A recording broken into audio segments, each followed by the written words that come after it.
can pycnogenol help with blood pressure, controlling blood pressure? And then I understand that with high blood pressure, there can be resulting kidney damage. How does that all interrelate? Well, interesting question, because it's sort of the chicken and the egg theory with kidney damage and blood pressure. All right. Because kidney damage can cause high blood pressure. High blood pressure can cause kidney damage. I see. All right. And because they work, because kidneys are very important organs in terms of blood pressure control. All right. And pycnogenol absolutely can work. Pycnogenol works in two ways in this situation. We'll start with the kidneys first. And how pycnogenol works to support kidney health is that it works in microcirculation. So it works in the very small blood vessels. And kidneys are almost an end organ, we call it, because it's sort of one of the last places where the blood vessels go to. And when that happens, you get the blood vessels go from the large aorta, and as they go out, they just get smaller and smaller and smaller and smaller. Okay. So it gets down to the capillary levels, and that's what feeds the kidneys. So when you have, and those are going to be the first ones that go because they're the smallest. So the smallest blood vessels are going to be the ones that suffer from oxidative stress, so that suffer from inflammation, that suffer from damages, that sort of thing. So that's why you can get blood pressure problems from that. Pycnogenol works on that microcirculation. All right. So it helps to keep those little tiny capillaries open. So that's why it can help support kidney health. And then with blood pressure, keeping your kidneys healthy are going to keep your blood pressure in a healthy range. Now, there's other causes for blood pressure. All right. And the way pycnogenol works in that situation is by helping to keep our blood vessels patent or open.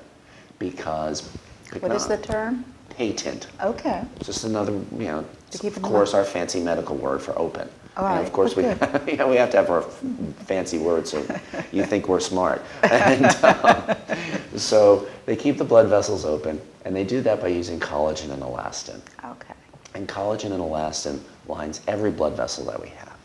And the collagen and elastin breaks down as we get older.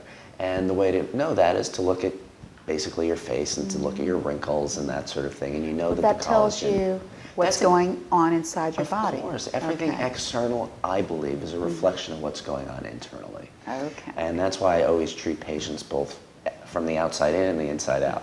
And when you're looking at collagen, you've got to look at that's what's helping the blood vessels to expand and contract, expand and contract. And when you have a healthy blood vessel, that's what it'll do, and that's how pycnogenol supports healthy blood pressure, by supporting the collagen and elastin, by getting it to be doing its job, by helping it not to break down, and then therefore it'll keep those blood vessels working, and that's what keeps blood pressure working. It's not salt. I mean, there's very few people that, I think it's less than 5% of the population that are salt sensitive when it comes to less than hypertension. 5%? Yes, it's less than 5%.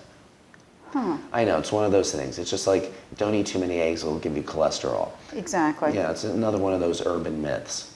An urban myth, well put, yes. So they work together. You keep the capillaries open, the very small capillaries, right, to the kidneys. They're the tiniest blood vessels. So pycnogenol will work on microcirculation. So that's the capillaries. So it helps to keep them open. So it'll keep the kidneys functioning well, because that's where a lot of pharmaceutical medications work specifically in the kidney on blood pressure. Angiotensin receptor selective blockaders, those work specifically in the kidneys because that's where angiotensin is released.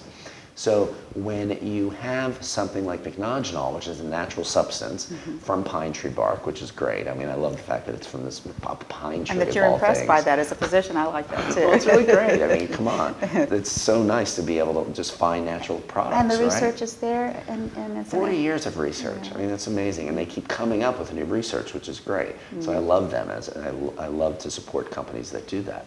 And so you have pycnogenol, works on the microcirculation, so it gets those capillaries to stay open, keeps your kidneys functioning well. Perfect. You're not going to be on dialysis. You don't have to worry about things like that. Good news.